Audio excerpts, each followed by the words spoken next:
ഈ മഴ സമയത്ത് ഈ സൂറത്ത് ഓതി ദുആ ചെയ്താൽ നമ്മൾ എന്താണ് ആഗ്രഹിക്കുന്നത് അത് നമുക്ക് ലഭിക്കും ഇൻഷാ അല്ലാഹ്.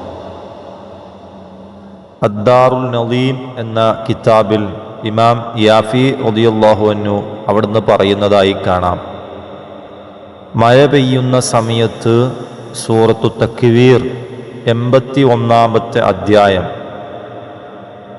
ബിസ്മില്ലാഹിർ റഹ്മാനിർ റഹീം ഇദ ശംസു കുവ്വിറത് എന്ന് തുടങ്ങുന്ന വളരെ ചെറിയ ആയത്ത് ഉൾക്കൊള്ളുന്ന, വെറും 29 ആയത്ത് മാത്രം ഉൾക്കൊള്ളുന്ന ചെറിയൊരു സൂറത്താണ് സൂറത്തു തക്വീർ.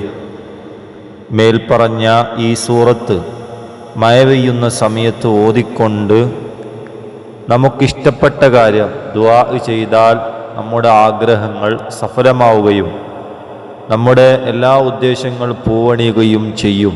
കഴിയുന്നവർ 1, 2, 3 തവണ ഓതി, അതുപോലെ തന്നെ നിങ്ങൾക്ക് എത്രയാണോ കഴിയുന്നത് അത്രയും ഓതി ദുആ ചെയ്യാവുന്നതാണ്. എല്ലാവരും മഴ പെയ്യുന്ന സമയത്ത് ഈ സൂറത്ത് ഓതി ദുആ ചെയ്യുക. അള്ളാഹു നമ്മുടെ ആഗ്രഹങ്ങളൊക്കെ പൂർത്തീകരിച്ചു തരുമാറാകട്ടെ. ആമീൻ യാ റബ്ബൽ ആലമീൻ. അസ്സലാമു അലൈക്കും വറഹ്മത്തുള്ളാഹി വബറകാതുഹു.